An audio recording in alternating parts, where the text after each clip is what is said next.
What's up, everybody? Welcome to episode 49 of the Overview. I'm ChanManV, and joining me today is Fishstix. Back as always. What's up, buddy? Hey, we've got Jason back. I'm so excited. Yes. That Jason's back. Back from vacation in the exotic lands of Thailand. He's already trolling us before the show even started. So it's gonna be a good one. No proof. How you doing, buddy? That's fake news. Fake news. Yeah, we're used to fake news here, man. Fake news is real news here, man. So how was vacation? Good? Yep. That's it? I Come mean, on, dude. You I went keep to my private, okay? Oh, okay. I went to Thailand, had fun. Okay. End of story. How long did you go? No massages. No massages. No massages. I How had long my did you fish, go? my feet eaten by fish though, and that was very scary. Oh, yeah. That is weird. They do that here though too. Yeah. That whole pedicures or whatever. Yeah, and I also did the ice cream thing that everyone always sees on the internet, where they like spread it out on this like frozen surface, and they like, rolled up into these little rolls. Yeah. Did that. It was amazing. I actually loved it. Oh, okay, cool. Life experiences, man. That's what it's all about. Well, we've got Jake returning from last week. Since you were so good last week, we just had to bring you on again, and particularly because there was huge news that just happened that you hinted at last week. Indeed. Yeah, so Couldn't drop anything official. yeah. Well, welcome back to the show, man. It's going to be great to talk to you about lots of big stuff here with the PTRs and patches. All right. Well, anyways, let's let's hop into the I guess what we're going to be doing this week. Again, the latest patch kind of rolled out with the whole Bastion nerfs, so we can talk a little bit about that actually in production. Then PTR has a lot of changes. New character, a new hero, Orisa, is out and about in the PTR, as well as the latest patch that was announced last night with some big changes to some folks like Winston Zen and Ana. So we'll dive into that. Some news, particularly with Hammer and LG, as well as some more details with Blizzard and some of the teams or what they're looking for in terms of the Overwatch League. And as well as some other leagues that are starting up. Carbon Series, Jake can give us the lowdown on that. And then Apex, of course, is getting into the nitty-gritty. We have our first semifinalist determined already, so we'll talk about all those matches that have been going on. All right, let's start off with the latest production patch. I have to actually clarify these patches since there's so many. So we're talking about the one that fixed Bastion's brokenness, I guess you could say, which was reducing the damage reduction to 20%, and then setting the max total damage reduction, even with any kind of abilities or ultimates from other heroes, to be 50%. So any thoughts on the patch so far? I mean, there were some other little things too, but that was the big one. I mean, it's basically the Bastion anti-buff patch. Yeah. So everyone had the pleasure of playing with Bastion in this incredible state for their placement matches, and then the week after placements, they revert Bastion back to a more reasonable state. And this is incredibly obvious. Everyone kind of knew this was coming. I think even on the show, I don't remember if we said this on the show or if it was in private. I can't remember, but I think we were definitely saying like, yeah, it's going to be like a couple days until Bastion gets patched. Like Right. This is definitely not going to like continue. And everyone was right. So from 35% extra damage mitigation in tank mode or sentry mode, it's down to 20%. I guess the interesting question for me, and I'd pose this to Jake and I guess Jason, whatever. Wow. Is Bastion still? I mean, he's obviously still quite buffed up from before this season. Now that he's been kind of adjusted a little bit, is Bastion still like a viable pick at a high level? No. No? I mean, Nope. all right, like there were places that even like pre-buff where Bastion like post, the beta nerfs where people were running Bastion, right? People were running it on like Nobani sometimes. Sometimes there's like some weird Hollywood strats where you like holding cafe with a Bastion. So there's like places that just by the way Bastion works, he's like always going to be viable. But I actually think it's interesting that he's a lot easier to play around now. Like the big problem before was just that with that incredible resistance in turret mode, especially when you stack it with the nano, you just get to these like, you know, busted combos where you just can't kill the Nano Bastion unless you can like CC him for 10 seconds. Yeah. And it was just broken. Like, you know, and that was the reason people could run Bastion, because it was so incredibly powerful. Like if you can't like CC the Bastion, you lose the fight for one ultimate, and it's just a cheap nano boost. Like, you know, it's like you don't even need a tank mode. It's like a tank honestly is probably worse than just sitting in the turret on the Yeah, payload. that's true. Like it's but now I don't know. I honestly am interested to see. I think he'll be picked even less now, because I think two crucial changes, one of which is that he can't hit headshots anymore in Sentry mode, and the other one being that the spread starts at its maximum value. It makes a character like Pharah really, really powerful against Bastion, because if you're just at a long enough range as Pharah, you just will never die to the Bastion. Like you easily will be out healed. You don't even need a Mercy. Just an Ana can, you know, shoot you every once in a while. Honestly, a Zen Orb would probably be enough. So you know, there's characters that are always they're going to be really good at dealing with Bastion, because he just can't respond at the ultra long ranges. He just has no answers, except getting on recon mode, and then you just have a kind of a crappy Soldier 76. So I think the nerfs were well done, especially the nerf that no, you know, character in the game for any reason can get above 50% damage resist. I'm glad they put that in. Yeah, you don't need shit in the game that lets characters have like 2,000 effective HP, you know, without just like any ultimates or anything, right? Like, you know, it's one thing for like a Winston to get nano boosted and be unkillable, but like in his ult form or something. But you know, when a character like Bastion is unkillable, that's a much bigger issue. Yeah. So I think the nerfs were well placed, and I honestly just don't think he's gonna be a problem anymore. Just a niche pick to hold last. All right, Jason, what do you think? I did have a situation. I was playing ranked the other night, and I did have one situation where there was Bastion set up. You okay there, Jason? And he got the Bastion was in Sentry mode, and the Ana had healing naded his friendly Bastion. I was just focusing heals, and I think there's a Mercy healing them too. Mm-hmm. There is still a situation where you cannot kill that Bastion unless there's like several people on your team shooting at him. Because I was playing Pharah, hit like 5 direct rockets, and his health never went down like below 2/3. But I don't know, Jason, what are you seeing on the EU server? Any Bastion in your rank? Nope. No. Actually, nope. The only Bastion I saw was me playing it like today because I was told to play it. I don't know. I'm gonna be like that guy and be like, all right, you know, the Bastion, they hot fixed him, they fixed him, whatever you want to call it. But the fact that he was even put in the game in his current form, like, does that mean Blizzard's finally gonna start paying attention to what they put on the PTR and what actually makes it to live? Well, the thing about the PTR is, we all know that the PTR is like the staging, the staging area where they put the build there while they're waiting for approval from the consoles and things like that. I mean, there is some part of the PTR where I think they are looking at data, which might be, you know, maybe the first week before they can, before there's a cutoff where they can't make any changes anymore. So, I mean, they do some. It's just, it's not long enough, clearly, right? Because this Bastion change, I mean, it was pretty clear it was not going to be received well, and it would break, you know, what we were talking about as that was a really great meta at the time. So I don't know how they decided to do that, and they just released it. It's almost like they're just going to release stuff in production, which, you know, it kind of sucks for the competitive, you know, Overwatch, you know, when this kind of happens, especially mid-tournament. But it's actually not that bad as long as they're able to, you know, revert these things very, very quickly. You know, so I don't know. PTR, I don't know. Is there even is it necessary? Do you guys actually still want to see it? Because if you do want to see it, we have to get people on the PTR. I think there's more enough people on it. Are there really? I think so. The PTR is never going to be like a meaningful way to understand balance, because it's never going to be. That's what I mean. It's like, it's not. I mean, like, the problem is you can't actually recreate like a competitive, like a high level competitive environment with 10,000 people. Like, you know, it's not going to happen. Even if the PTR is like biased for high level players, like, you're probably more likely to play on the PTR if you're like, you're more invested in the game, you spend more time in it, you're more interested in the upcoming patch, you want to prep for it. Yeah. So it's probably biased towards like the slightly higher skill ranges. But even then, it's just like there's no way to actually tell what's good and what's bad until you play with like an actual team. I mean, ranked is just one thing, but I just see ranked as like a minor part of the game. It's just like a way to practice. Like, in terms of how actual teams are going to use things, there's literally just no way to know.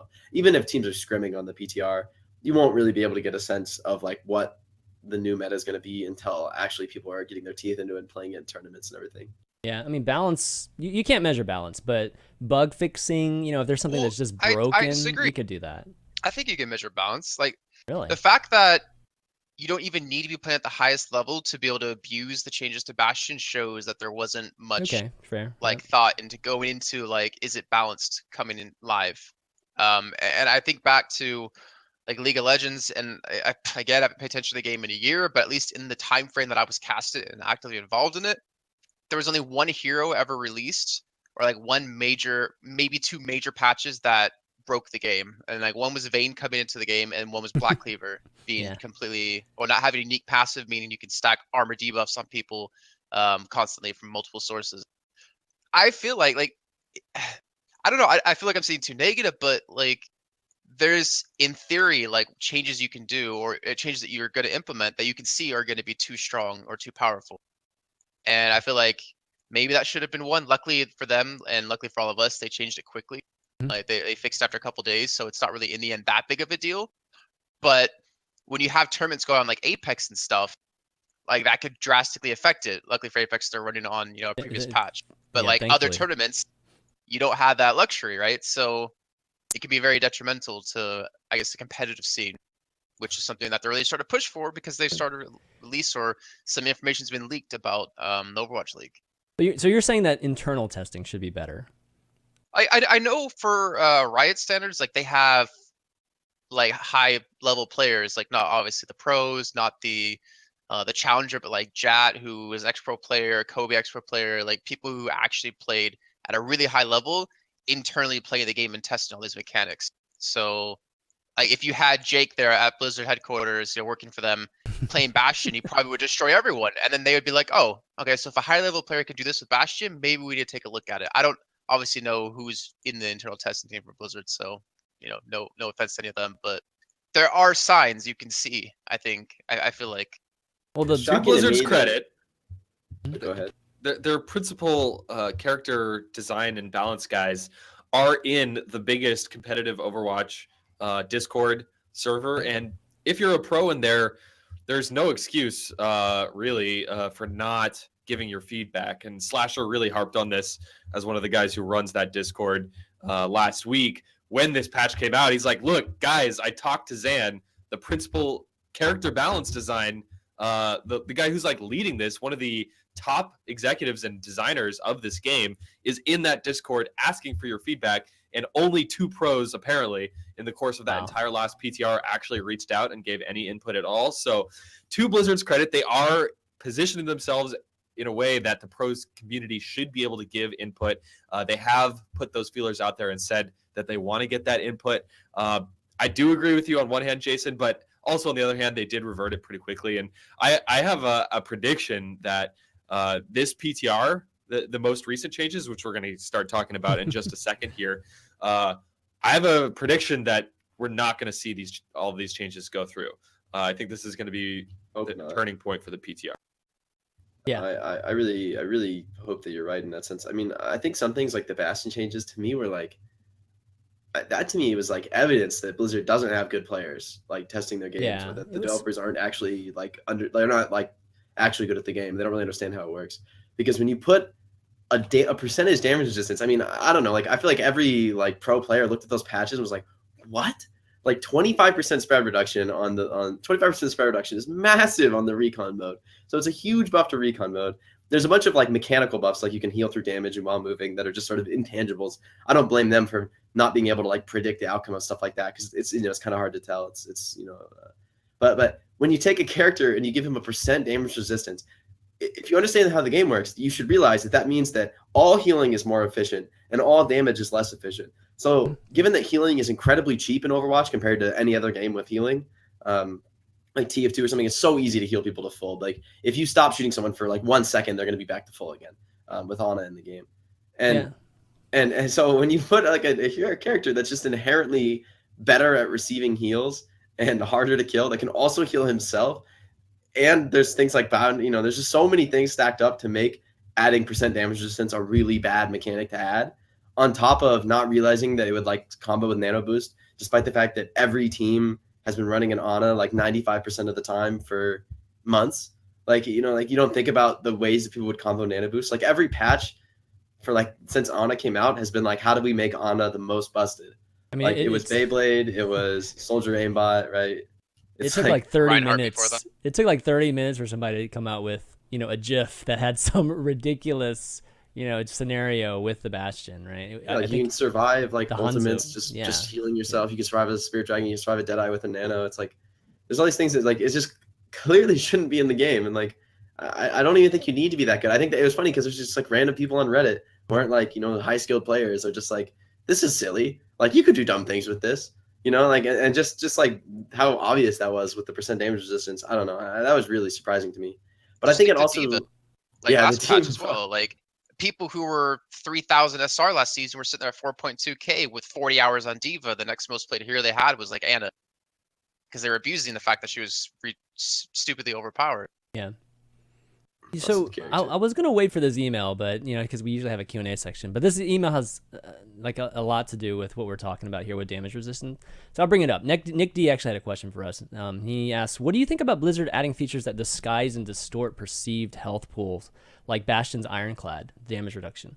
With changes like these, 75 health is not really 75 health anymore. We added armor, but this is an unnecessary further complication." Another effect is that heal on Bastion is increased, like you said. Healing to 75 health on a tiered Bastion is as fast as on normal Bastion, but gives more durability in comparison. This distorts how players perceive health and could have been mitigated by his health value just changing. Do you agree that this is a bad thing? And I think, Jake, you were saying it is a bad thing, but you know, I guess on top of that, it's just like, what would you rather do to Bastion? Just give him health, or actually give him armor again and have those separated? You know, just like half of his health pool is armor and the other half is health. I don't know. I don't like the idea of changing his HP as he goes into Sentry form, because like I don't know how you would do that. Do you lose the HP when you go out of Sentry form? Does it like regenerate if you rapidly go into and out of turret form? Is that like, I mean, there would be like weird mechanics you'd have to sort out if you were going to do like a health value just changing based on abilities, which is previously was only existed in the game in like a few ultimates like Torbjorn and Winston. And they were really consistent. It's like, you know, Winston, you heal to 1,000 HP unless you're biodonated, you heal to 500 HP. Torbjorn, you just get like, I don't know how many armor, but a lot. You get like 400 armor or something. It's just like a consistent value, and you just get it at the start, and like that's it. Like that's the only thing. But with Bastion's ability that there's no cooldown on, like, you know, you'd have to balance it differently and have to work differently. It couldn't just like heal you every time you did it. Well, it doesn't heal you. I mean, you could easily just do it whatever the lower end of that is. So let's just say, I don't know, in turret form, you know, in turret form you have 150 at, or I don't know, just 300 at max, and then when you're a sentry, I'm just throwing out examples, it was like 200. Well, whichever you switch, you're always going to switch to the lower one. So whenever you switch to the one that has a higher hit point pool, you don't go back up to full health. You just go 200. You know, whatever you had. Percent based. I'd like to see a change. Like I think a way you can make the change work would be like in recon mode, all of his HP is just standard HP. And then when you go into turret or tank, it all becomes armor, or like you know, 80% of it becomes armor or something, which is much more efficient than real HP. Yeah. Because of the damage reduction and stuff. I mean, like there's ways you can make it work, I think. But I think ultimately it's just this is like a broad philosophical thing, but I just think the Blizzard's approach to balancing is really weird. Like for a long time, I thought that mostly what they were doing was trying to make the game fun for people of like all skill levels and trying to have like incorporating how fun it is to play for like everyone. And the thing is, the only groups of people that could really deal with Bastion were really coordinated high skill players. Like the way you deal with Bastion, even when he was like really overpowered, was having really, really great coordination and everyone working together to focus them down at the same time. You know, when you bionate someone, you have 4 seconds to kill the Bastion while he can't heal. And like, if you don't take advantage of that, then he heals to full and you die. So it's like, you know, that's something that for the vast majority of the player base, it is not possible to like really get the whole team to focus something for 4 seconds. Like it's not really going to happen in that kind of time frame. People aren't going to hit enough shots. And the Bastion just has to hold right click. So I thought that was a change that was like really disproportionately. I mean, it was bad for like the pro scene because people could still abuse it at a high level, but it exponentially worse the lower your skill level is, because it doesn't take any skill to like get healed on Bastion. Yeah. It takes a lot of skill to like burst a Bastion through that much resistance. So it's a change that like made the game, I think, worse for everyone, but had a far bigger negative impact on like, you know, newer players or relatively lower skill players who have trouble with things like that. And getting back to the question itself, I mean, I think it is harder to understand now too. And you almost have to do math, all this damage reduction and how much damage each of the characters do and the fire rates and things. Like you have to figure out, in some complex way, like what it really takes or what the power level your character is against Bastion. And that's definitely not very good for casual players, right? We do want it a little bit simpler than that. I think armor was probably the limits of which, you could complicate it because it was just a separate kind of pool of health. But having it just be global, it is much, much harder. So I actually think this email, this question or this email is really valid. I think they should think about that, like having a global reduction like that. It is not necessarily great for the game. What's kind of funny? Go ahead, Ben. I don't really have too much to say other than I don't think this is a big issue on a personal level. I like having different types of health pools like armor, and the obvious, like the main reason for that is because it means that different characters have different ways of interacting with that. Like Tracer's spam is going to do less to armor because of its properties. So I don't know. I don't see it as a problem. Yes, it can be a little confusing, but I think even newer players will understand after a couple hours. I find it kind of funny though that like, okay, I could be wrong, but I feel like I'm really right on this one. That it was said that they were trying to find a way to make Bastion not so strong at the lower levels and more viable at the high levels, and then they just made it really strong at low levels. Every level. And too strong at high levels. Exactly. Yeah. But oh god, I had a thought and it just disappeared. I literally just had a thought, it disappeared. Unlucky. Okay, we'll skip over that for now. I mean, I think. Oh, I remembered. I just found it funny that they buffed Bastion right after or in the segue between nerfing triple quad tank setups to go into dive comps now, where Bastion's completely useless, like against proper teams. Which is like we'll get into a little bit later on with obviously the patch changes or the new PTR changes. But I just thought it was funny. Like if they did this Bastion change a little bit ago, maybe like a month or two, maybe triple quad tank would have been a little bit more difficult to pull off. But I think old Diva would have dealt with Bastion pretty efficiently, just because you can hook him out of turret form. Because the fact that hooking him takes him out of turret form means that you can just burst him because he loses the resistance. So I still think I don't even think he would have dealt with it. I don't even think even the most OP Bastion would have really dealt with quad tank, but just because it was really because Diva was so busted on top of Ana being busted. I mean, and both characters are still good. That D word. I hate Diva the Passion. Sorry. Yeah, kind of an anti-fun hero, but also a fun hero. Anti-fun, but fun. It's only fun when you're playing it. It sucks to play against it, right? Okay, well, why don't we move on to the PTR? And the big news of the PTR, at least initially when the PTR first came out, was our new hero, Orisa. And she's the new tank hero that we were all trying to guess at. And sure enough, she is a tank. She is an Omnic or a robot that it's Effie, right? Effie programmed. So I think a lot of people that were guessing that were actually correct. But a lot of her abilities were revealed, and kind of want to see what you guys think of, just the hero itself. Have you guys gotten a chance to play it on the PTR at all, or? I mean, there's a lot of 6v6 Orisas when I was playing it, so it's hard to judge how good she was, but I think it's better now. I like the character, although I think the really impactful change is that Zen is amazing against that hero, right? Because she is like a big old farm for Zen. But I think that the Zen change is reflective of some really, really bad things, but it's also going to, I think, make Orisa a very weak hero if the Zen change goes live. Crucially, the one that lets you discord people through shields. Okay, we'll show the patch in a second, but I just kind of want to see what your thoughts are on just Orisa first and her tool set and everything. Yeah, well, the idea behind this character is to create another tank that is at least somewhat more similar to Reinhardt. I mean, if you look at every tank in this game, Reinhardt is the only one that doesn't have a ton of damage output, and really the primary function of the character is just to shield and create mobility and utility for the rest of the team. So that's the whole idea behind Orisa, is that they're trying to create another character that can be a core tank to facilitate your team, moving through choke points, going attacking. Got an ultimate that really is interesting in my opinion and affects everyone else on the team. So that's the general idea here. Question is, have they actually achieved that? Is this actually something that could replace a Reinhardt?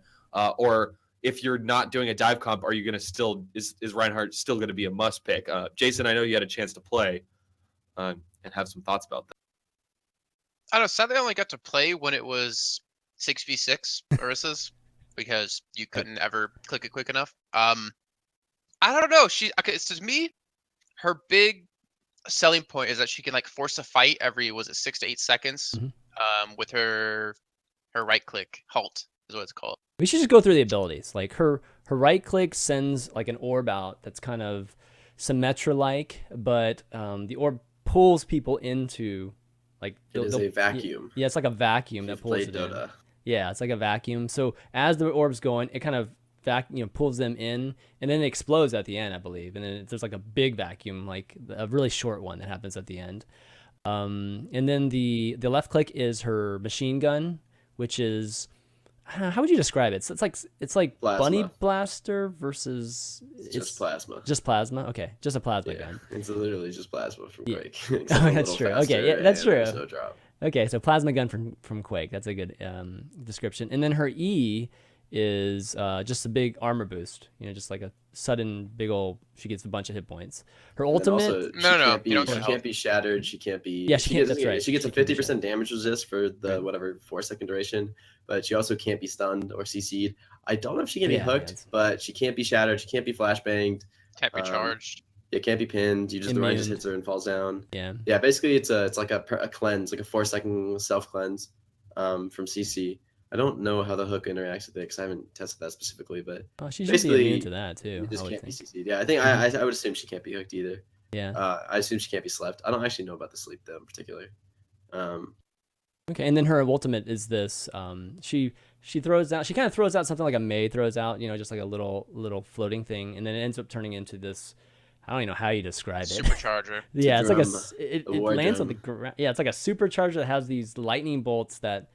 It's an actual structure on the ground that actually has these electricity that's kind of running through it, and it damage boosts everything like around it. Mercy beams. Can you heal? Can you toggle? Right? Didn't they add that? You can decide if you want it to be a healer or a damage thing. I didn't know that. They did. I could be wrong about that. I don't know. Someone said. No, there's no healing, just damage. That would be interesting. Maybe that's what people wanted, but I guess it's just a damage boost thing.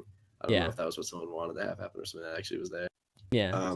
But basically, AoE damage boost, really, really long range, but requires line of sight.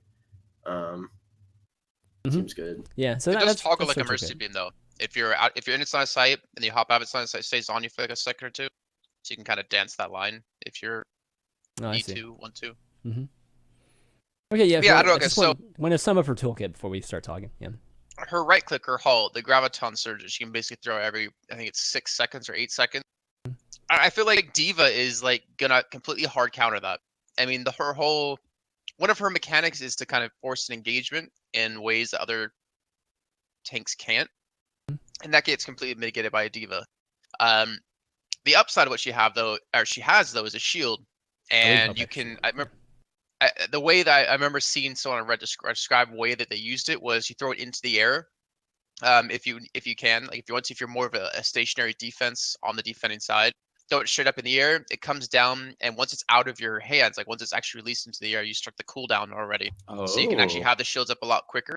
Like you have 1,800 points of shield really quickly if you use it correctly. But I don't know. Like I saw someone in chat. One Punch Man talked about Orisa, Winston, Reinhardt, which is shields everywhere, and if you cycle the shields, you can mitigate a lot of damage. That's going to be interesting to see. But I don't know. I'm not completely sold on her necessarily. Like her whole engagement factors countered by a D.Va. She's not really fast. She doesn't have a movement ability like a D.Va fly, Winston jump, or Reinhardt charge. I don't know. Like I guess that I have to see how like she works in an actual game, like an actual competitive mode. It just doesn't seem like too strong, which I like. I'd rather see a hero come out that's a little bit weak in the beginning and just get tweaked slightly. Unless you pull an Ana again, then we're all screwed. But we'll see. I honestly think Fortify is going to be a really interesting part of her kit. It only lasts a couple seconds, but being completely immune to sleeps, being completely immune to anonades, like all these different things. Or actually, I don't know. Does it include anonade? Is it like immune to like everything? I had a feeling it was action immune to impairing everything. effects. Yeah. So I think she actually has 2 shields. One is the barrier that she's able to project, and 2 is her hitbox. I mean, she's got a pretty massive hitbox. Imagine the Orisa going in front of the whole team, fortifying, will basically block any incoming CC attacks for the most part. And I think it's just going to be interesting. I don't really remember exactly the cooldown on Fortify, but I can imagine scenarios where you're maybe on 2 CPs or capture points or whatever. The rest of your team is falling, and it's just an Orisa and maybe like an Ana left. But the Orisa just has so much survivability, pops Fortify at the right time, and then suddenly her barriers off cooldown again. And I could just see just excuse my friends, a shit ton of survivability for this character in the long run if you cycle these abilities well. What about Discord? Yeah, exactly. That's where Zen comes in here and just ruins the day. I honestly I didn't think about it until someone said in chats. Yeah. But yeah, no, like Discord. I think that you put a big factor of that she's huge. You Discord her, and if a team is competent, they focus her down. I think it's almost like it's gonna be really hard to burst heal her through the amount of damage of 5-6 people shooting her away with a Discord orb on her head. Even that 50% reduction gets completely nullified. It's really slow too. That's the one also thing. The fact that you'll be able to discord her through shields, like she can't defend herself from getting discorded. Yeah. Positioning, I feel, is like super important with her. Unlike Diva, where it's super mobile, you can move around and always have the matrix attached to you. That shield is really strong, but it's immobile. It's like you throw it down and it's just there. It's like a Maywall. You just have to sit there behind it and position yourself around it. You know what I hate though? I wish her Fortify was like a charge, was like a gallop into the team. Like you build up speed over time to a certain point, and you can keep channeling it as you keep going, because then you can actually get in their faces, pop a halt down, and then force a fight off of that. But instead, she's just, I mean, she's a tank, obviously, right? The one thing I do love about the character design, though, is there's a lot of opportunity for synergies with the halt, the little mini gravitons.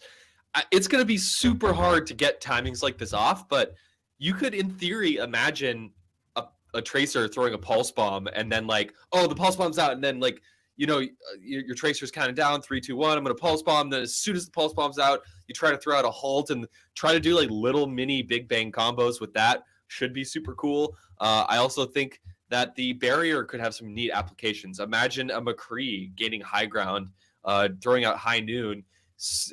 Typically going to be in an incredibly difficult situation and so susceptible to getting killed or slept or whatever, but you're able to throw a barrier up, and that McCree suddenly has a lot of wiggle room to work with. So I think that's really the interesting aspect of this character, is going to be how she synergizes with the rest of the cast.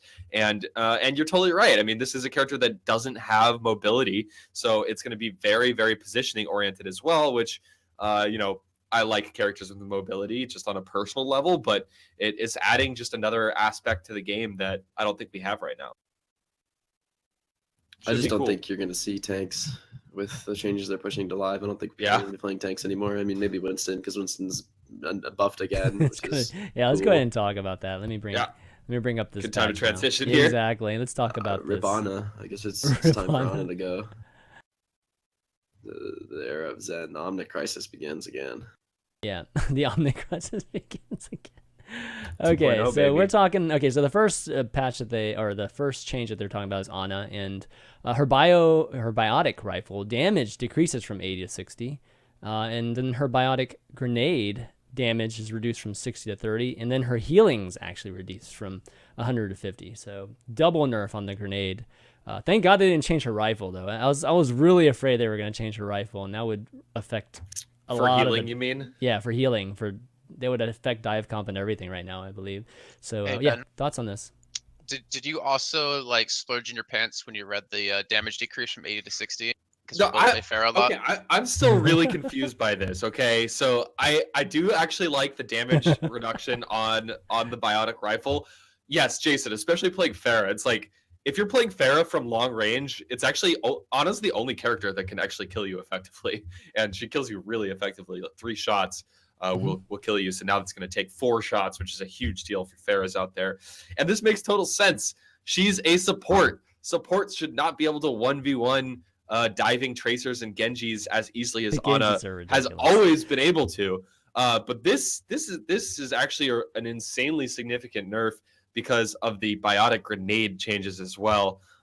Jake, you said rip Ana. I don't know if it's quite that bad. Like, Ana's still so good with the amount of healing she can do, but this basically nerfs every other aspect of her kit. Do you think this is going too far? I think the reason it's going too far is because they buff Zen at the same time. I really hate that Blizzard does things like this. Like, why do they like this is a really huge nerf to Ana. Like, her ability to burst targets, she can't burst things that she slept anymore. Not really. Like you need your teammates to burst things, which is like a lot of the time can happen. But a lot of the time you were sleeping a tracer at 100 HP and then you could kill her, right? Or you left clicked her and then you slept her and you could kill her really easily. Now that's not the case. It's not the case anymore. Like it's almost impossible to burst things that you slept without significant team support, which isn't a huge nerf, but it matters. Another huge thing is that you can't you can't fight, you can't defend yourself nearly as well as you used to be able to. The biggest thing was the self heal. Even if you didn't get the purple onto the Genji or whatever that was on you on Ana, you just heal yourself for 100, and then the Lucio heals you, and you're just incredibly hard to kill, and that's because your hitbox is tiny. So there are a bunch of things that made Ana kind of crazy like that. And, I like that they are trying to address those things, especially the fact that she could just be a DPS half the time. If your team isn't hurt, then you just have an extra DPS who can snipe and is genuinely a good sniper. You can just 1v1 McCrees and stuff, which I think was a little overpowered. So I like the damage nerf. I don't like that they did the bio grenade at the same time. I really just wish Blizzard would do things slower. Just nerf the damage and see what happens. Okay, she's still strong, you nerf her again. She's still strong, you nerf her again. You don't need to hit her with every nerf at once. And then combined with buffing Zen, I mean, Zen and Ana are heroes that are relatively close substitutes. I was actually posting in the feedback channel about this, but I don't know. We'll see how much the feedback channel actually matters. There's a lot of people posting a lot of really stupid stuff in there. So, I don't really think they're going to pay that much attention to it, or they really shouldn't. But whatever, it's beside the point. I just think that it's really a big mistake to be buffing one of a substitute pair and nerfing the other, right? When you buff Zen and you nerf Ana, because before people were building comps around Ana, you're running 3 tanks because your Ana can sustain them with heals, and Ana's a really good character, so you want to run Ana. Now you want to run a Zen, so you just build a comp around a Zen. People looked at the pick rate and they were like, wow, Ana's picked 95% of the time and Zen is picked, 15% of the time. Wow, Ana must be way stronger than Zen. And the fact of the matter is that Ana is only a little bit stronger than Zen, only, 10, 15, 20% stronger than Zen. But the pro scene is going to see that, and they're only going to pick Ana because she's 10, 15% stronger. They're never going to pick the character that's slightly weaker, especially for characters like Ana and Zen that are actually really similar in what they let your team do. And then I think that the fact that they would buff Zen so aggressively, especially with the mechanical change, being able to discord through shields, I think that's a huge mistake for the game. I hate that they balance things by changing how mechanics work. I think that's really unhealthy. They should change numbers, not mechanics. Yeah, the buff he's talking about Zen is obviously the discord. But why would you run Ana now? Your Ana can't defend herself. Your Ana's gonna get discorded, and you can't do anything about it because you just can't. You can Zarya bubble her. That's literally the only thing that stops discord now is being Zarya bubbled. So you're gonna get your Ana discorded, and then the enemy Tracer, Genji, and Pharah are gonna fly into your Ana and kill her in 2 seconds because she can't save herself with Bionade, and she can't kill the Tracer. She can't respond. So you're just not going to run the comp with Ana anymore. Not that Ana is a terrible character or whatever. And there's probably situations where the fact that she can snipe people with heals is still really high value and is still going to be a really, powerful character. Nano Boost is also an incredibly powerful ability. But I just feel why would you build a comp around Ana anymore when you could just build a comp around Zen when he was already very, very close to parity, I think, with Ana. I'm going to go back to my prediction. I don't think all of these Ana changes are going to go through. I really, really doubt it this time. It seems a little bit too severe to me. Which one would you drop? Obviously, Bionic Grenade, I think, is the bigger one because the damage from the rifle, I think, is fair. The grenade, would you drop the healing or you drop the? I do exactly what Jake said in an ideal world. Just start with only nerfing the damage that her biotic rifle does, and see if that's enough to balance. The other thing I would do is we've talked about this a jillion times, is make it so that the anti-heal isn't 100% anti-heal. The anti-heal is 50%, like what they did with the healing buff. But for some reason they really love that anti-heal ability, so that wasn't touched here. Thing is, Ana was too good on too many different fronts. Infinite range on her healing, which no one else can match.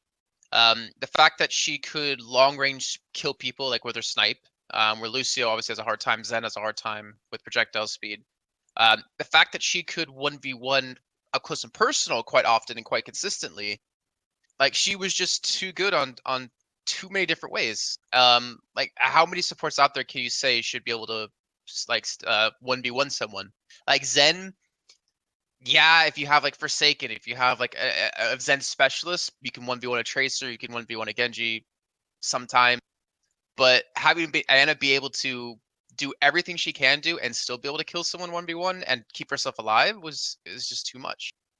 In terms of like both those changes, I mean, it doesn't matter if you reduce the amount of damage your Body Grenade does. You still have the anti-heal factor, which is like the point of Anna right now. Well, not the point of Anna, but is like a big selling point of her is the fact that you can stop them from healing for 4 seconds, and it has a pretty big range. So you don't really change the fact of that. I don't feel like, I mean, you can pretty much have it do no damage, and still teams would pick Anna unless you make these other changes with it. I mean, I think the big thing is the self heal.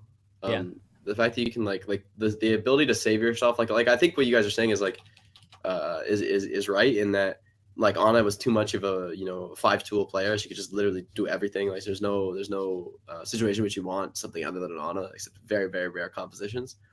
Because she can defend herself, she can perform at long range, medium range. Her ult is good all the time. You don't even need combos. It's just like a great all around character. But I don't like that they attacked like multiple different parts of her kit at the same time. I feel like the big problem with Ana was honestly just her left click damage, like the fact that she could just DPSs and just like win 1v1s. Like I don't think she should be guaranteed to lose a 1v1 in the way that now it's like you need to miss a lot on Genji or something to lose the 1v1 to an Ana after these changes. I mean, she has to hit you with like the bio nade and 3 left clicks. It's like, wow, like you probably aren't that good at Genji if that's happening to you, or you're really missing and like you deserve to die. But I don't think that it needs to be quite like that far. But Jake, like characters like Zen are already incredibly strong. People forget how strong Discord is and like what the potential the characters have in this game. Like supports in this game are massively stronger than they are in almost any other game. Like in terms of most games have supports that are basically heal bots, and maybe they have some utility. But this game has Lucio is incredibly strong. You can heal everyone on your team at once or make them all run faster in a game that's about shooting targets. You can make all the targets move faster. That's crazy. Like that's so strong. It is. It is strong, but things. With Ana, like I'll pose one question to you, and you were talking about just 1v1, but isn't Genji supposed to counter Ana? Like shouldn't Genjis have an advantage over Ana? Where right now, I think they do. Like really, really good Genjis probably do have a slightly, just a slight advantage over the really good Anas. But I feel like... No. I'm sorry, no. I remember I talked to the Vic. Okay. He would never fight Ru Hong back in so China, it's not even that. There's no way he could win. Yeah, okay. So it's not even that. So Genji literally is not a counter to Ana. If you both play perfectly, you should lose. Unless you have like damage or they don't have cooldowns or something. Okay, but so given the design of Ana, who has a sleep dart, and the sleep dart is supposed to be her escapability. That's how I always viewed it, like when they announced her. Given that she has that, I mean, I feel like the rest of her kit should be vulnerable to just to counters, like to people like your typical counters, the Winstons, the Genjis, the divas being in your face. I mean, right now that's not happening, and that's been always my biggest concern with Ana, is that her survivability is more of the issue than anything else. So it's kind of opposite of what you're saying, which I kind of want to get your opinion on that. I mean, I think that what I didn't like about the character was that she had so much offensive capability. I liked that she was hard to kill. I felt like that was like a cool thing to have in a support, because you have a support like Lucio that's like super hard to kill just because he has these like crazy movement abilities and like can be anywhere. He can like knock you back. Like if you're Genji sorting, it's much easier to kill an Ana than it is to kill Lucio, because a good Lucio was gonna like boop you and speed boost, and you're just never going to get another swing. You get no dash resets, your ultimate is gone. Mm-hmm. Like, I think one thing is people look at characters like Ana that are, overpowered, because especially, they're very good at getting kills specifically. And they're not, Zen seems like it's okay for Zen to get kills because he's like kind of a more damage oriented support. So I like that they nerfed Ana's like bio rifle. I just think that when you're looking at a composition, you're going to run a Lucio because speed is broken in FPSs. And until Blizzard realizes that, until they make more speed options, people are going to keep picking Lucio forever. because you move fast, you're harder to shoot. It's busted. It's not really that complicated. But and then you're deciding, do I want a Zen? Do I want an Ana? Because I don't really need like the AoE healing because I have Lucio. So the question is, do I want like more damage and target focusing abilities, or do I want like more healing and more like tank focusing abilities? Like I think Bione is actually much better as an anti-tank ability than Discord is. Weirdly enough, Discord I think is even better on squishies than something like a Bione is, just because of the way the health pools are playing out. And like the fact, like how burst damage works, like i.e. Discord, you can just one shot McCree or one shot Tracers as McCree or something, or two shot Pharahs or something. Like a lot more options than you normally would have. Okay. So I just feel like I don't like that they did these changes at the same time, that they are launching a big buff to Zen, especially a mechanical buff that's like impossible to predict how it'll work. Because now it's like, why would you run a Reinhardt? You get your Reinhardt discorded, you can't stop it, and then the Tracer goes and sticks your Rein, he's dead, one shot, you have no counterplay. Like, except don't get stuck, it's which a is little like bit good of luck against a good Tracer. It's a little bit of hurting too, like whenever they do, like nerfing of a guy and then buffing the possible counterpart, like everybody's gonna go and try, Zen now, even though Ana might not be that bad. I mean, just in theory, like if Ana isn't even that bad, because you change it so much, they're all gonna go to Zen first and then kind of come back to Ana instead of maybe gradually working off of Ana. So it's generally how the behavior is in the community. Well, why don't we talk about another big one, which is the Winston barrier. So the Winston barrier cooldown now starts when the barrier is placed instead of when it ends. Which is just back to where we were. Yeah. What was it? It was like this in I think open beta even. I think they nerfed it sometime the double Winstons, yeah. Yeah, I think they nerfed it in open beta when double Winston was like super popular. Everyone was playing either double Genji, double Winston, double Lucio, or like double Reapers, Winston, double Genji, double Zed, or double Winston, double Reaper, double Lucio. People were just playing those comps 24/7. So they nerfed it back then. And then since they kind of made one hero limit, enforced one hero limit, Winston's been on the edge. He's been on the edge for, like, is he viable? Is he strong? Is he medium tier? Right now, he certainly is viable, but really only with dive comps. Like Winston's good. I'm using hyperbole, but he's good at anti-dive in some situations. Yeah, exactly. I think I think people just forgot how strong Winston is because of when Reaper was in the meta, the whole Beyblade thing. Reaper would just absolutely wreck Winston, plus Roadhog as well. Like, I played against Winston towards the end of Season 3, and I was just like, holy crap, this guy's impossible to kill because no one's running, like, shotgun heroes anymore. Oh, yeah, people are still going to be playing a lot of Hog in this patch, right? If you're not doing dive. I think there's going to be a lot of dive. I just feel like, to me, I'm watching it, like, as playing in this like, most recent metagame, having a lot of fun. Like, I think the coolest thing about the most recent metagame was that there was no dominant composition. Like, teams were running things that they felt most comfortable on, but like different teams were running different things that they felt more comfortable on. Like, there wasn't a composition that you just like, okay, look, we need a diva. Like, I don't really care what you like playing. We need a diva. This character's busted. Like, Ana was probably the only character like that in this most recent patch. But even Ana, some teams were running Zen most of the time, right? Rogue's running Zen most of the time. Occasionally they go Ana, but actually I see Mercy too. Yeah. Pharah Mercy. I mean, Mercy is one of those characters that is just never going to be viable unless Pharah is viable, because she's just ass tier without Pharah. Like, she's unplayably bad. And even with Pharah, she's like pretty bad. I actually just think she's a weak, really, really weak character, and she's never going to be strong unless they fundamentally rework her. Well, I think she might be transitioning into just more the low level players. Like, she's a very easy player or hero to understand, and that might just be her role, in the grand scheme of things. Anyway, as somebody that adores playing Winston, I love this change. I don't think it's not like insanely huge. It's more on the subtle side, but will definitely make Winston more viable. Having that barrier up a few seconds earlier saves you in all kinds of situations. Is it not big? I feel like it's pretty big. Is it not? Well, in the situation in which your barrier was broken instantly, like if you're jumping into like a Roadhog or something and your barrier dies in 2 seconds, then it's a very small change. But if you're in a situation where you got to use the barrier for like 5 seconds, it's like, oh wow, it's like an impactful change. I think ultimately it's just going to make the character a little more versatile, it has a little bit more cooldowns to play with.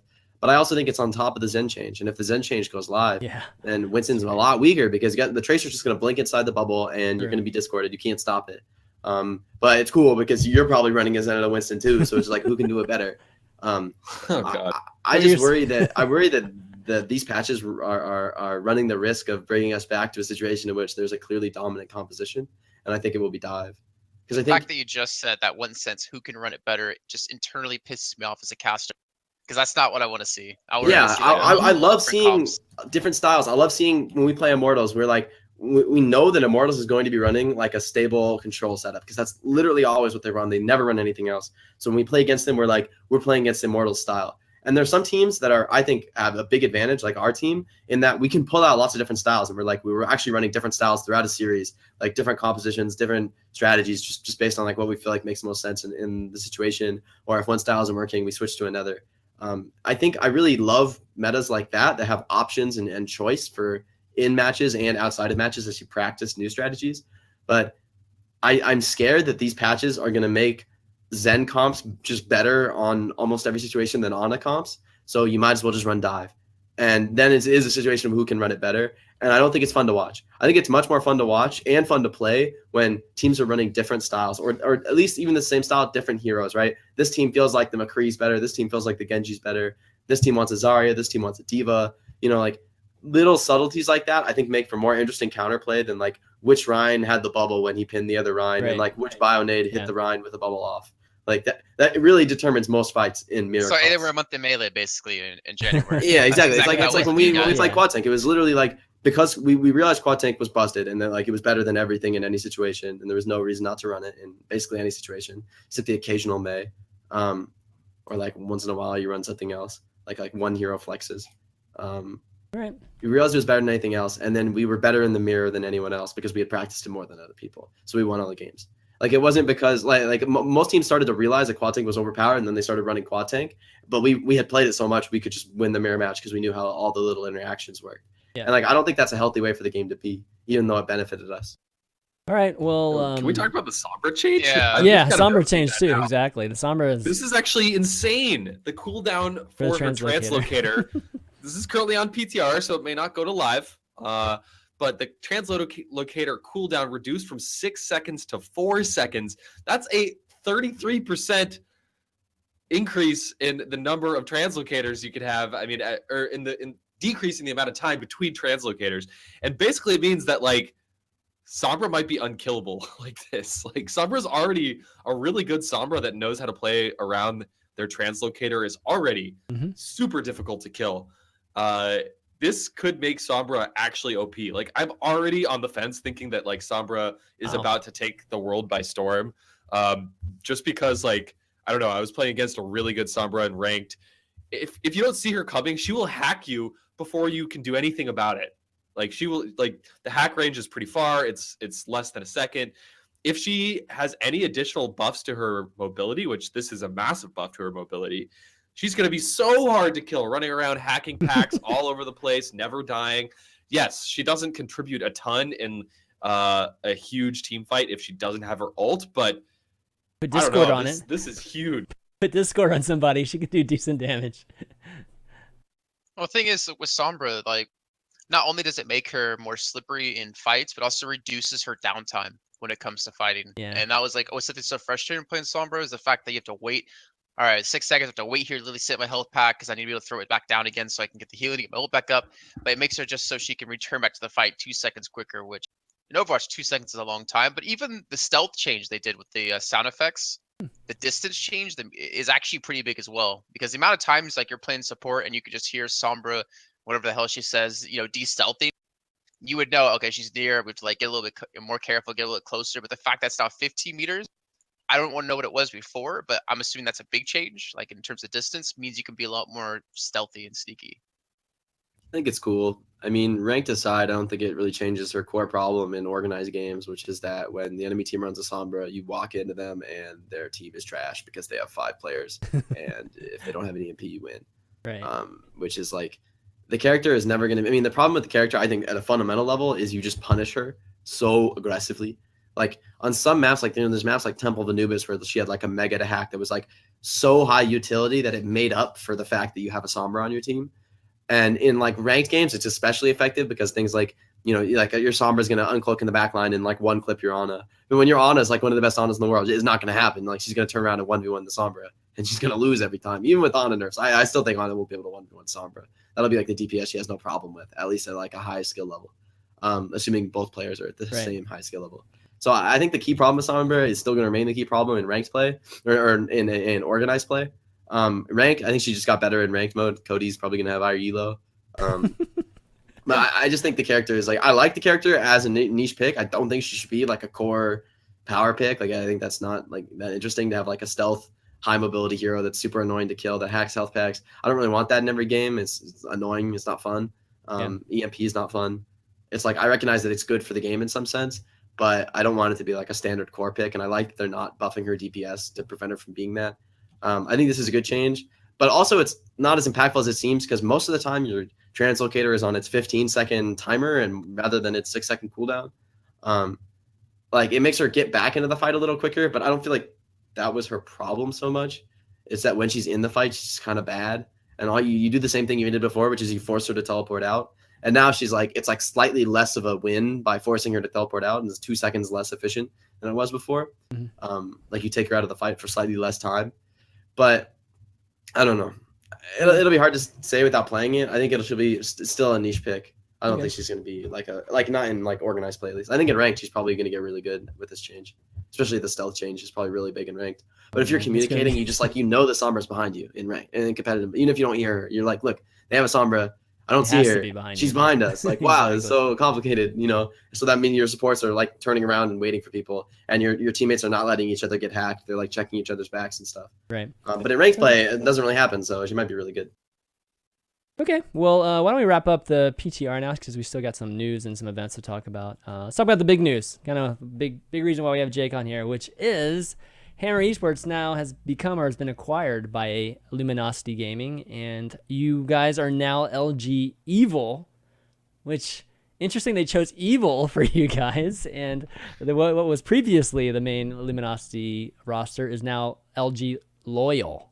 So how do you feel about that? Or how do you feel just generally about being picked up by Luminosity? I know why they're called Evil. Well, yeah, exactly. Would you rather be evil or good? No. They're called Evil for a reason, because LG got so pissed off from their main roster losing to Hammer Esports that they're like, damn it, you guys are so evil. Like, that's probably why they're you called guys that. have beat that your other sister team a lot of times recently. Many times recently. That's true. That's true. So how do you feel, man? How do you feel about being picked up by Luminosity? It's awesome to be part of an organization with like the reach and the brand of Luminosity Gaming and the opportunities that presents to us as professional players. Especially from like just the salary perspective. I know a lot of our players can have more freedom now to like actually pursue this game more professionally. I think the cool thing for us, a big thing, is that we're actually able to work with like Luminosity to, like, they can get us everything we need. I know like a bunch of our players had like, I know Train was playing on like 100 FPS for, as long as we've been playing together. Super 100 bad? monitor. 100 frames. He had a 144 hertz monitor. It's like if I'm playing at 144 hertz monitor and you can upgrade from 100 frames to 200 frames, that's really big. Like, it's just fucking $400. I get like 70 FPS constant and I'm on 60 hertz monitors. What am I talking about? It's hard to say, because like I got top 500 upgrade, bro. I was studying abroad in the Netherlands for season 1, and I got top 500 on a MacBook Pro with boot camp and like 45 frames. So it's like not like it like stops you from being good at the game. It's just the game is like a lot easier to play when you have really high frame rate, really high and like 144 hertz. So Super got a 144. Everybody who needed one got like CPUs and GPUs. So getting all that stuff just like materially bettering us at the game is awesome. And then we're all really excited to be behind a brand as big as LG. It's a big opportunity for all of us. Did you get a I want to ask you a question. Okay. Go ahead, Jason. You probably can't talk about it, but what's the length of your guys' contract? That should be okay to say. What I can tell you is that it's almost certainly not going to matter, because when Blizzard comes and says, look, all your contracts have to look like this, it's long enough to like go into the timer and the Overwatch League is going to start. And well, I'm worried if like people are still signing contracts that extend past the September date, which was already announced, does that now mean that Luminosity can get major money from buyouts if they don't actually get a spot in the Overwatch League? For instance, like if a team wants to buy out individual players or your team, do they like get, oh, hey, well, all right, pay us $1 million for our roster for the league, even though they're like, they don't have a spot in the league? I think it could work like that. I don't think that will be an issue. Well, I can't make specific I mean, it doesn't really involve the announcements. teams, though. I mean, you're making. I mean, it's not going to affect you, like whether you get bought out or not, unless teams just don't want to even get bought out by contracted teams. Yeah, I mean, But I the thing just is, don't if see they that. want to, if they want to like I don't keep see us that in happening, like no. player limbo, we don't have to like play the game for them if they want to keep paying our salaries. I mean, that would be like annoying for me that I would just be like being paid a bunch of money to like not play Overwatch competitively. I would be like, I would like to play competitively. I don't really think that's in Luminosity's interest to like withhold us, Right. and it's also something that like Steve, the owner of the org, is really not about in general. I'm not saying they'll do it. I'm just like thinking of always like the worst case scenario. Because Yeah, what happened with yeah. IDDQD and Fnatic, we basically got held hostage in his contract. Yeah, true. and I think part of it is that part of the reason why we as a team are really comfortable with like longer term contracts is that I don't like we're not changing anything. Like I'm not cutting players, I'm not subbing players out, which is something that the org has been totally comfortable giving us control over. So that combined with the fact that Blizzard is very likely going to say, look, if your contracts don't look like this, you can't play in the Overwatch League, even though they're not going to like buy out every contract, which they've said, they're going to basically say, if you want to play in the Overwatch League, your contracts need to have these things in them, like, creating that standard for player treatment, whatever that's going to look like. The contracts are going to need to be rewritten and they're going to need to change. Yeah. So for us, we've, guaranteed ourselves like, some a significant period of like certainty that we'll be paid, which is cool. But mostly it's just an understanding that once the Overwatch League comes around, things are going to be radically changing anyway. So it's not going to be hugely consequential. So were you guys approached by other huge organizations? And if you were, then why Luminosity over them? I think Luminosity, we really liked. Personally, I really like Steve. I feel like he has like the right mindset to, as an ex-player, he has the right mindset of like how to run an org and how to, create that win-win scenario where you're both building a brand, but also creating a sustainable career for, all the players who are committing our lives to these things. So we really liked that sort of trust that he had in us and that we felt like we could have in him. And then that combined with Luminosity as like a brand that we, has some pull in esports and, some things I can't announce.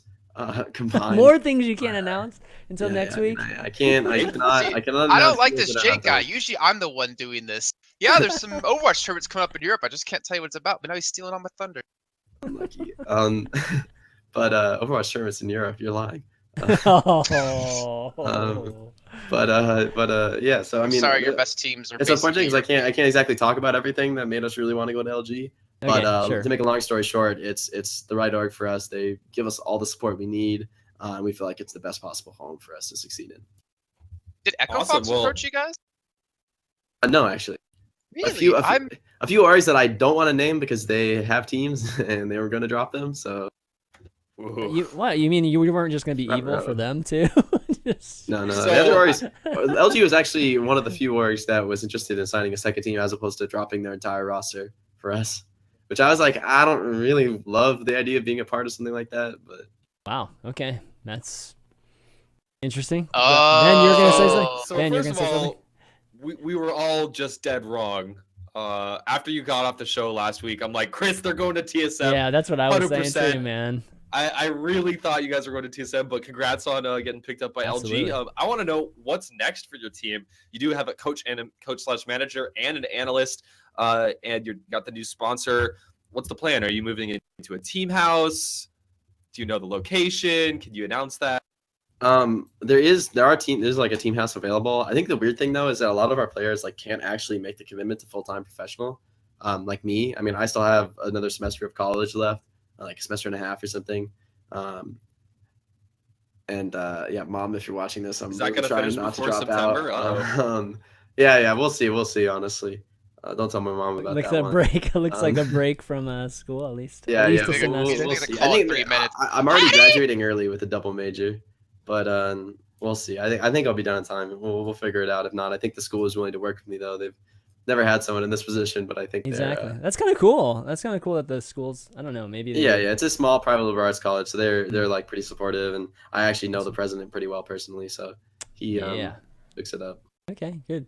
Well, like a lot of our players are in school. Like Super is 16. He's like a junior in high school. Oh, he's 16. So, yeah, he's 16. We're gonna have to. Wow. Exactly. Like obviously, Super can't move into a team house while he's in high school. If you want to forget how young you guys are, it's like crazy. But yeah, like most of our players are in school for at least like we've Train's actually a sophomore in college, although he's at a bigger school, so I think it'll be easier for him to just like take a hiatus. Is there an issue with age in Overwatch League? Yeah, you have to be 18. Oh. I think it's. I don't think Blizzard said specifically. I think it's like they had another thing with another game where LCS they had is 17. 18. They had 17 in another game, which Super will be before the Overwatch League comes out. I don't know. Hopefully, it's not an issue. I'd be surprised if it were, because there's a lot of like high level professional Overwatch players that are not 18. Like at least like yeah, it just might be a labor thing. It's a little tricky. I'm sure it'll be interesting.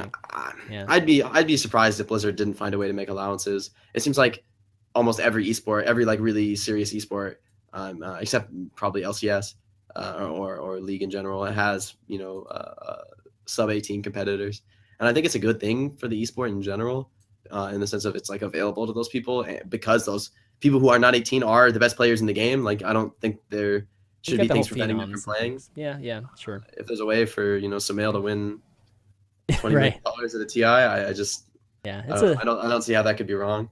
Yeah. Okay. I feel like the labor laws might just be outdated, and I'm sure there's a way to make that work. All right. I mean, another bit of news just with Overwatch League that I think Slasher actually tweeted was that there were some details, or a little bit more, or at least confirmed details, that not from Blizzard itself, but from, let me bring it up,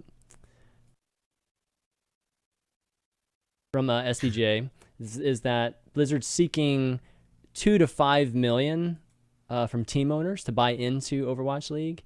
And there was even one particular spot, LA, which obviously is a huge gaming. I mean, it's going to be a high priority type of spot compared to a lot of the other cities. Is going for 10 to 15 million, or at least they're asking for that. 2 to 5 million, I think that was probably in range of what I was thinking. At least the lower end of it was closer to what I was thinking. But the big talk right now is that, all right, are they, like most of the endemic esport organizations, this is like too high for most of them, or a lot of them. So, Blizzard having to reach beyond, just endemic esports folks and trying to get investors that way. And what does that really mean for esports? We've always had this faction that was all, more on the side of, man, the people that started it, we want them a big part of the league. And then the other half is just like, well, it's just about, pushing it to the next level, getting, just new money into the scene and all that good stuff. So what do you guys think about this?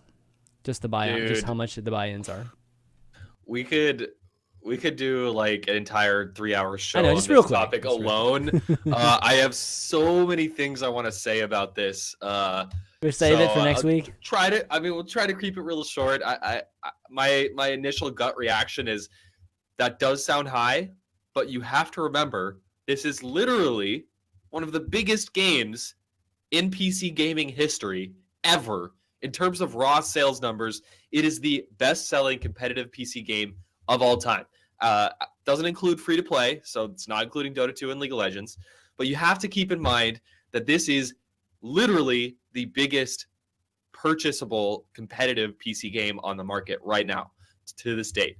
And we talked about the interview. If you haven't seen last week's episode, you might want to go back and listen. But we talked a little bit about the interview Nate Nanzer did. He put a huge emphasis on sharing revenue for in-game, potentially things like in-game purchases, merchandising, broadcast rights directly with the teams. So when you're buying into Overwatch League, you're not just buying in to have a right to play in the league. You're also buying in to buy into the revenue share that's part of this. So yes, $2 to $5 million is extremely high, especially considering the fact that no Overwatch tournament has actually gotten like crazy insane viewership.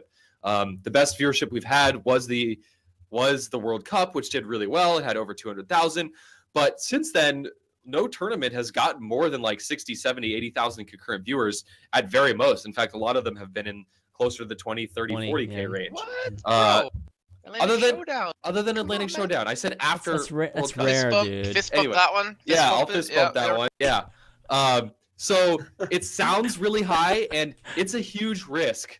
It's absolutely a huge risk, and a lot of people are going to be turned off. A lot of insiders are kind of thumbing their nose at this, but at the same time, you're buying into what is potentially the most ambitious, most unique, potentially the best revenue-generating esports league ever conceived. I mean, all of this is ifs, buts, ands, and maybes. Nothing is even close to confirmed here, but at the same time, I think that this, I get a sense I know what they're going for here. And just to really quickly address, like, oh, all the endemic teams are never going to be able to pay for this. True, but I think what Blizzard wants here, if you go back to BlizzCon, all of the team owners and the NBA owners and the endemic owners and the sports execs were in the same room at the same time. I think for a reason. I think that they want these sports owners to actually partner directly with the endemic esports teams.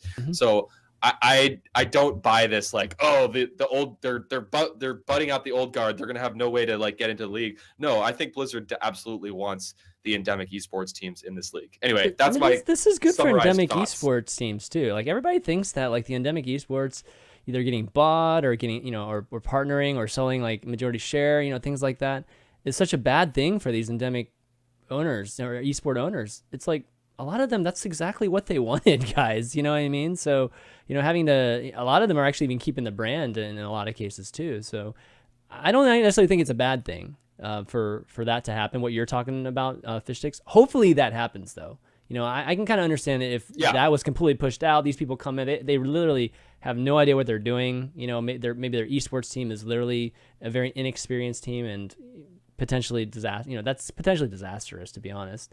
So hopefully they don't do that. They'll do their due diligence and partner up with the correct organizations.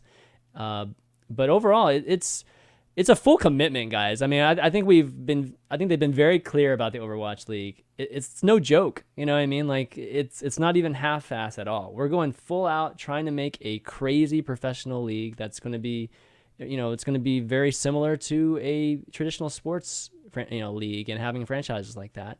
This is along the same lines. So this doesn't surprise me at all. I just hope that the revenue, that whatever the revenue strategy is going to be a successful one. That's the only thing I'm concerned about. Only other sub note is that when you buy into this league, you buy a franchise spot and you cannot be relegated. So unlike League of Legends, where investors have spent 1, 2, 3+ million buying a spot, buying a team, and then that team immediately gets relegated the next season, that won't be the case here. So another thing to keep in mind. Okay. I mean, you also get to own like a city slot for an indefinite amount of time, right? Like, if you're Cloud9, you get to brand yourselves like LA Cloud9s or whatever you wanted to. Like, you can add that tag to your kind of organization name, at least for Overwatch. And not to mention, put a lot of investment into like that city as being your main city, where you can put gaming houses that can be used by multiple different, games and such. I don't really think it's that much money. I just think it's really showing Blizzard wants to have a lot of capital to build up something big with this. That's true. But the amount of people that are going to be willing to pay that with not really, I mean, hopefully like owners are getting more information than the public has, because like with the amount of information I've gotten about the league, I wouldn't invest that kind of money. Like, I would want to be able to have a sit down, with Nate Nanzer, the head of esports, and just talk and like have some sort of reassurance that my investment of $2 to $5 million, to $15 million is going to be worth it. And it's still even a bidding war. It's not like all right, I'll pay $2 million, I have the slot. It's, if someone's to pay $2 million and $1, then all right, well, I lost the slot. Well, when people invest in things, and I don't know how much experience people have with VCs, typically when VCs go and invest in a startup company or whatever, they're looking for, 10 to 50x in return. So, I mean, I think that is really what, Blizzard has to be able to provide for folks. Because, I mean, there's a lot of people with a lot of money. You just have to, like, convince them that they're going to make money. They're going to make a lot of money off of, investing in this. Otherwise, all you're going to get are these people that are just super passionate about it. They have money that can kill, loss leader or whatever. And that's all you're going to have. And that's not a good recipe. That's kind of like what esports has always been built on, or at least in the past. It's been getting better, like, obviously in the most recent years. But, you have to have a solid business, like a revenue model that's going to be able to convince people who've invested and made millions and billions in some cases from, their previous endeavors. And that's hard for me to imagine right this second. I don't even know what that is. Like, I can't even imagine what the pitch would even look like. Given, like you said, Ben, it's like our viewership numbers don't even come close to even paying like a fraction of that. So I'm sure they have something obviously mapped out that's going to be amazing. I just no idea what that is. I don't think any of us have an idea what that is, except for maybe the owners that are privy to some of it. I would say like the biggest thing is that one, you're looking at traditional sports franchises like that are looking to buy into this mostly. Like, I mean, of course, there's other like VC that could be coming in, but a lot of it is going to be coming from traditional sports franchises looking to expand their brand into esports. That's a good point. And not necessarily viewing esports as like a unique investment, but more of like an investment in their own brand and their own, the power of that brand. So something like $2 to $5 million is kind of chump change when your NBA team is worth $1 billion, right? And which isn't actually out of the realm of possibility. That's like that's like the top 12 NBA teams I think are worth more than $1 billion, something like that. Yeah. So there is the capital is certainly there. And then as far as like ROI goes, I would say if you look at like especially the way the modern market is pricing things. I mean, Snapchat had a IPO where they just like quadrupled the value of their company while saying that we have no fucking idea when we're ever going to turn a profit. They do, but they have value though. I mean, they have like a crap load of users. That is actual value. User growth, and they have people's attention. I think ultimately what it boils down to is they have attention and they have they have users.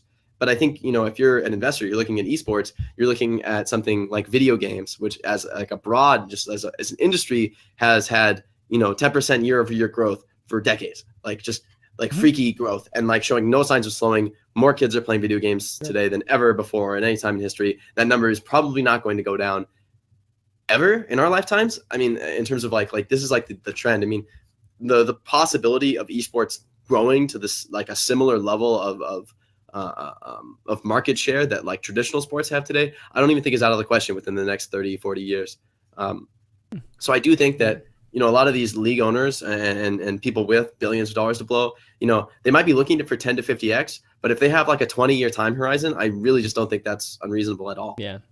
It's something that's becoming more and more mainstream, and it's something that is, I would say, mostly limited by the platforms. The fact that everyone has to watch these like on Twitch or something, right? Like, I think once there's the kind of market penetration of interest in things like esports, you're going to be able to see things like esports broadcast on major television networks. And actually, justifying it with their viewership and their ratings.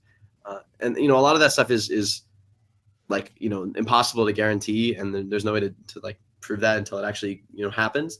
But I think the demographics of people's interest in video games and how it's spreading through demographics, and it's not, isolated to like sub 25 white males is you're getting in these demographics that advertisers really want demand for. And you're getting in these demographics in an authentic way. In a way that they feel is like accessible, and that they actually feel connected to those brands. And think connections like that, I mean, even though they're not immediately monetary, they're incredibly valuable. And investors today are really, really aware of the value that things like that have.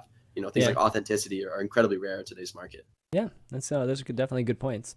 Okay, we'll just have to wait and see what happens there. Okay, well, let's kind of move on. Let's try to get to events here. We've actually still got Apex to talk about. So I'm just going to throw in really quickly, breaking news, Hammers has picked up the Chavs. So your old Hammers is not going to be without an Overwatch team. I told him. Okay. So I just wanted to throw that in there. People were talking about it in chat. They picked up the primarily European squad, actually a bunch of Brits on it. The Chavs. The Chavs. Okay. My boy Fisher. Shout out to Fisher. Best Genji EU. All right, cool. So, I want to give a quick shout out to just all the folks listening on iTunes. The overview is not only available on Twitch, it's also available on iTunes as well as Google Podcasts and SoundCloud. And we actually got a good number of people that download and listen to it every week. So, folks that leave us 5-star reviews really, really helps when people are looking for Overwatch podcasts on those channels. So, big shout out to Slow Salt the Apples, A Bagel, and Dolphin Laugh for leaving some 5-star reviews for us on iTunes. Really, really appreciate that. And if you want to help the show, go and leave us some good reviews. That'd be amazing. Let's get into some events. I guess real quick, just with Carbon, since we have Jake. I mean, you guys are just crushing Carbon. And last night you beat Immortals again, which, going into Carbon, I would have said Immortals, you guys, and maybe even Renegades were really the top teams, in this league, or would be the top teams in this league. But you guys are making it very, very clear that you guys are easily the top team right now in Carbon. And I don't know, just briefly, like what are you thinking right now in terms of the league and chances of winning? I mean, 5-0, I'd say it speaks for itself. Looking to go 6-0 tonight. Our match is at 8:15 EST if you want to tune in. but against complexity. So we're looking to, I mean, close out the playoff or close out the group stages flawlessly. Because I think that really just sends a message in playoffs and gives you, a psychological advantage going into that. I would say as far as teams go, having teams like Rogue and Selfless not be in the Carbon series, I mean, if we don't win it all, I'd be a little disappointed, frankly, because I really think that those two teams are the two teams I actually am worried about in North America. I think teams like Immortals, teams like LG Loyal, Renegades, there's teams with a lot. They have deep talent pools, really, really strong players, filling those rosters. Weirdly enough, they're not able to convert in the way that I see other teams do. I don't exactly know why. Like, it's hard to explain things like that. I didn't expect to go 3-0 against Immortals. I mean, I expected to win. I guess I go in every match expecting to win. But I think part of it is that our team has really, accelerated over time. Like with every win and with every loss, honestly, we kind of get more confident. We feel like we have more knowledge about the game, and we work together better. And then I see other teams having a tough time, and that's leading to a downward spiral. It's leading to, they take a loss, and then the next game, then, they don't feel so good about it. Players are going for big solo plays. The team falls apart, and they're losing fights. They're using too many ults to win fights. So I think it's a classic NA issue. Is like, like these teams are really momentum based, and while that can be good when you have momentum, when the wind is out of your sails, you need to be able to reset and like hit it twice as hard next game. And I think that's something that's really rare in NA, which is something that's allowed us to rise to the top. Okay. Well, yeah, definitely check that out. It's tonight, right? Tonight, what time? Like 10 or so? Or? I believe it's 8:15. I think we have the early slot 8:15. today. Okay, you're the first match tonight. Yeah, okay. yeah. So I think they're the first match tonight. Yeah, definitely check that out, guys, on the Carbon Twitch channel. But why don't we talk a lot about Apex, given that Apex has... we've had, 4 matches, I think, since the last time we had a show, and it was Envy's group with Lunatic High, Kongdun Uncia, and Runaway, and lots has happened, guys. Jason, did you get a chance to check out Apex or all the VODs and everything since you've been back? Thailand. Yeah, no, so I've been sick saying. actually. Oh, you've been sick. Like okay. The last 3-4 days. No problem. I was just gonna see what you thought. Wait, can we do spoilers? People have had time to watch, right? Yes. We can at least do last week's spoilers for sure. We can definitely do spoilers. Okay, let's do spoilers. That's fine. Envy's out of the tournament. Just stop listening. Wait, stop listening. If you Too don't late. want spoilers. Stop listening if you don't want to hear spoilers about Apex. Okay, let's talk about Envy. Go ahead, Jason. I'll let you start. Envy's out of the tournament. Yes. The last American bastion has fallen in Korea, and now Korea runs the world for Overwatch. Just like almost every other game. Yeah. So Envy lost to Lunatic High 0-3, which I thought was really unexpected. I thought they'd put up a little bit of a better fight in that one. And they lost to Kongdu Uncia. Did they lose to Kongdu Uncia? Yeah, which was even bigger surprise to my. Okay. Yeah, it was 3-2. It was a very close score line. This is something we talked about last week, though. This Envy squad doesn't really seem like they're suited for the current meta. That's so dependent on dive compositions, particularly focused around Genjis and Tracers. There isn't a Genji and Tracer main or somebody that really excels in those roles on this Envious squad. They performed so well when Taimu was playing a lot of Roadhog, when they're doing triple tank, even with Taimu on Widowmaker and McCree and 76, and Harry Hook on 76 sometimes. They really excelled. However, the current meta just not their friend. And it's really sad. They're trying to figure something out, and a lot of times it ends up being this triple tank composition and puts a ton of pressure on Taimu to perform, just to really make huge plays too. So, and whoever's playing DPS, whether Taimu's playing Roadhog or he's playing Widow, and they're forced into that kind of strategy, which is something we haven't really seen for them. I think the last 2 metas they've had they have a roster that's perfect for the last 2 metas, so we really haven't seen that hole happen until now. The thing about Envy is, and even when they're back and named IDDQD, they always played the super standard game really well. They were unmatched and unparalleled when it came to playing super standard in the current metas at the time. They have not needed to ever flex to different heroes to pull out a Genji, to pull out a little bit more of an in-depth hero pool, or have a couple different players flex to heroes maybe not necessarily as comfortable with. And eventually it was bound to come back and bite them in the ass, I feel like. If you can't show that you can adapt and flex and play some different heroes, then eventually you're going to get into a meta that you're not good at, and you're not going to be the top team anymore. Yeah, I mean, Jake, what do you did you get a chance to catch the Apex VODs at all or no? I watched a couple of them, not all of them. Mhm. But I feel like I just watching Envy. I don't know. I worry that their hero pool is not as deep as other teams, especially the Korean teams who aren't ever scared to like I think they play a lot of the same consistent heroes, but they are like always ready to learn new things. Always ready to bring out like a new style. And they tend to sort of stick with the style that they have, and they don't really change it throughout a given series. But like between series, they're ready to innovate. And like if you pull out a strat on them, like you pull out that Widowmaker on them, it might work because they don't really know how to deal with it in first fight. But next fight, or next series, when they've talked about it and they figured it out, like they're not going to be caught unawares. Like they're ready to adapt, especially series to series. They're ready to like learn and grow.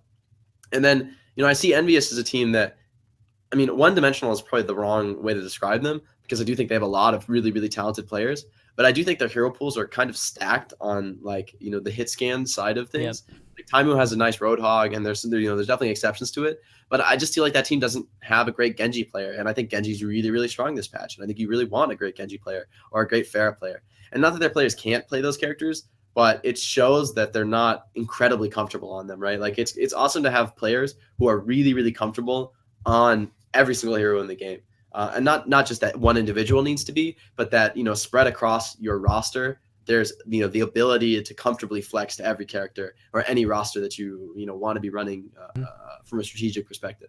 So, while Envy is really good at just fearlessly running triple tank McCree and just like, Harry Hook hits all the shots and they win, when that becomes a little weaker and, he can't quite perform to that highest level possible, then, actually executing those strategies becomes really difficult. And then, especially the Koreans, you can't just play one thing into them over and over again and expect to keep winning because they will adapt and they will figure out your strategy. And if you're not ready to continuously adapt alongside them and continuously change your strategy, then eventually they're just going to overtake you and outsmart you. So yeah, that begs the question, and we brought it up a little bit when Tailspin left, but looking at it now, Tailspin actually does have a lot of those abilities that they're missing right now. It's not going to be Tailspin coming back, given how they left off or whatnot, but it does beg the question of if they they need to make a roster change. If they do, then where does it happen? Or does Mickey switch and play different heroes? Because I've seen Mickey's Genji. It's not bad. Yeah, but not bad is not like it's not as good as Hogswell and who are you and all those Genji, guys. Yeah. I mean, then who's playing Winston or are they doing triple DPS? Like, do you have Taimu go back to Hog? Like, I don't know. And this also goes back to something that we talked about with Lunatic High picking up Zumba and it's the extra people, the extra bench players, right? Wow, why can't I remember who the other person they picked up was for Lunatic High? Zumba and Who are you? Who are you? Yeah. Because we talked about having like specialists on a roster and flexing them in whenever they're really strong in the current meta. I mean, Jake would probably be the best person to ask about this out of all of us. How many heroes do you think is viable to expect a person on your team to master completely, like to the level of, Taimu's Widowmaker, Taimu's McCree, or to Vix Pharah or his Genji? Well, if they play Lucio, just one. Got to get that Torb flex though. Torb, exactly, right? Like, what's a viable number of heroes you expect a teammate to be able to fully master, like to play against the top players in the world? You got 6 players. There's 24 heroes in the game. Each player should be able to play 4 heroes. Would be like the easy answer to that question. But I also think overlap is valuable in some sense. Like for example, my team, we have Train, Vol, and I are all really comfortable on Diva. Vol is really, really comfortable on Winston, as is Super, but Super can also play Tracer. Like it's not only that there's flexibility. We have every single player on our team can play Roadhog. Like actually all 6 of us can play Roadhog. At like a high enough level to be totally comfortable. We had some strategies where we were flexing our Avast off of Lucio and onto Roadhog actually. But like I honestly just think it's like it depends on the metagame. I think if Blizzard balances things the way I hope they do, then that number, that like expected hero competency, hero capacity, or expected hero competency number is going to keep going up, and I hope it keeps going up. I hope it's 25 someday. right? Where like every player needs to be able to just flex everything. All right, there's probably still going to be like 2 supports, and Lucio's probably going to be busted for the rest of Overwatch, which I don't think is a bad thing. I think the character makes the game better, but is really fucking good, and you just always want one, virtually always at least.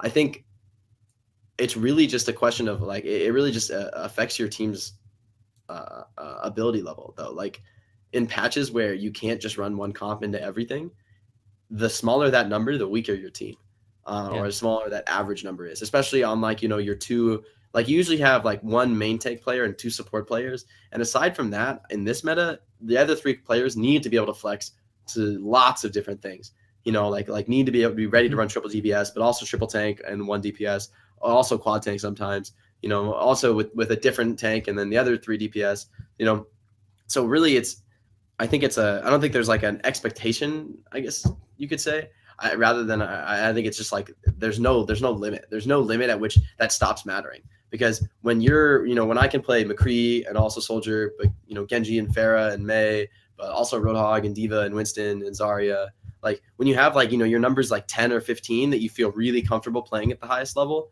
then that's when you're not like that's when you're no longer bound by your competency. Because if your competency is a bind, if you're like, look, I don't feel like I can play that hero, even though it's even though, from a strategic perspective, you're like, look, this is clearly the best hero to pick. You're just like, look, I don't feel comfortable.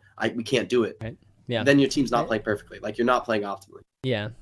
No, I agree with that. I think that's the future of Overwatch too, is just being able to, I think, switch compositions during an actual game or a series. So I think I think having bench players will be good for maybe when you have, I don't know, Koth strategies versus, payload strategies, and they're significantly different. But overall, yeah, I think versatility is just the future right now, and you're seeing it. Like it's more and more they're becoming more versatile. So then, are you saying, Jake, that Misfits like should hands down be the best Western team in time? Yeah, I keep thinking that. I think we all talked Misfits up. C9 too. It's like it's just one factor, right? Like, there's things like team coordination that like doesn't matter if every hero if every player on your team can play everything if they don't play the things coordinated. It's not just a matter of like their individual ability to like get to the top of the ranked ladder on those heroes. I think that's like one piece of the puzzle is like your just mechanical ability in those heroes.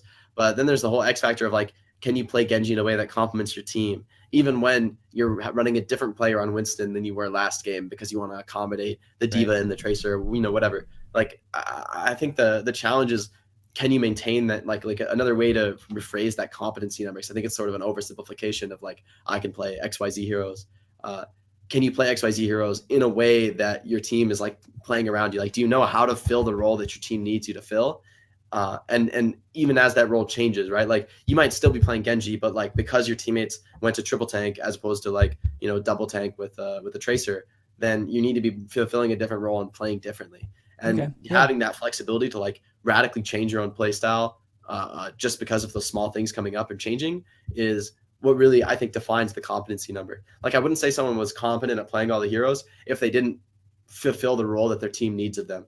Like you could be amazing at Tracer and just be like mechanically sick at Tracer. I guess Tracer is a bad example because if you're mechanically sick at Tracer, you kind of don't care about your team and you just go win the game. But a hero like Winston or something, you could be comfortable on Winston and not being in the right spot all the time to make space for your team and to enable them. So the question is, not only can you play those heroes at a mechanically competent level, at the highest level, but can you also work with your teammates playing their own different roles, even if those roles are changing? Sure. So the flexibility is also a flexibility of your coordination ability. It's not just your mechanical flexibility.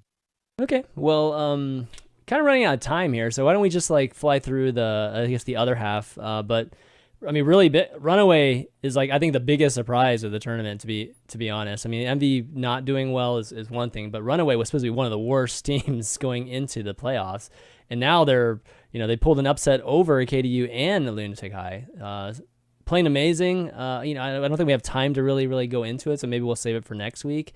But they're my favorite team right now in Apex. I'll just tell you right now, just watching the last week or a week and a half of Apex, I've had a lot of fun watching them. So really cool to see. You mean like out of game when they're breaking their area? Exactly, dude. Man, exactly. Freaking. It was Runner. No, it was who was it? Was it Runner? I think it was Runner. Yeah. Right? Yeah, Runner's my favorite post game player now. He freaking freaks out and tackles his teammates and everything afterwards too, as well as breaking lights. But why don't we wrap up? It's been a fantastic show. We filled it up, man. We filled it up way beyond. Jason stayed awake too, so I think we like totally mission accomplished. There were some moments there where I had my eyes open, but I was actually asleep. Oh wow, thanks. Great. Mostly when you were talking. Oh, shut up. Jake, you want to do some shout outs before you go? Huge shout out to LG. Shout out to all my teammates. Wouldn't have made it anywhere without you guys. I'm looking forward to many great things coming out of us and alongside LG Evil going forward in Overwatch. Shout out to my mom. I think she might be watching. Hi, Mom. All right. Cool. Jason? Shout outs? Sorry. Oh, Yeah. Mike. No. Yeah. Mine's the same ones every week. Parents for letting me do what I do. Yourself for getting the opportunity. Mitch for being my partner in crime. ChanManV for doing the show. Fishstix for being cutie. And Jake for joining us. Awesome. Ben? Shout outs to LG for their new pickup. It's a great pickup. Welcome LG Evil to the scene. I'm sure we're going to be seeing a lot more from you guys. Dude, it's such a packed show. There's actually even a couple things that we didn't even get a chance We'll get to to it mention. next week. Bishop's confirmed as C9 head coach. A couple other things happened this week, but we'll save that for another time. Yeah, I'm going to not be around next week because out at South by Southwest. Okay. Yeah, once again, thanks to Jake for coming on the show and speaking more intelligently and eloquently than us people who are like paid to speak about it. So nicely done, Jake. Nicely done. Thanks And for he's coming on the only, show. what are you? How old are you? 18, 19? 20. 20, yeah. And he's such a youngin' too. So. Making us look bad, man. All right, well, I'll wrap I'll up. be coming for those casting jobs. Oh, shoot. I'm scared. Yes, I'm man. legitimately scared. No, I want to thank the three of you guys for doing it. Obviously, that's been a fantastic show. Everybody's been watching too. You guys are great. VODs will be up on youtube.com/ChanManV later tonight, as well as the feed. The iTunes feeds are a little bit later, as always, but if you actually have an app that has directly to our audio feeds, you can get it there. SoundCloud too, guys. Like, I know a lot of people listen to SoundCloud. You can find us there as well. But that's it. Oh, follow the show Twitter at the OverView GG, because I'm trying to use it a bit more. I'm really bad about using that account for whatever reason. But yeah, check that out for just more show specific news instead of just everything else I'm doing. But that's going to be it for the overview for this week. So for Jake, Jason Kaplan, Fishstix, and myself, ChanManV, we'll see you next time.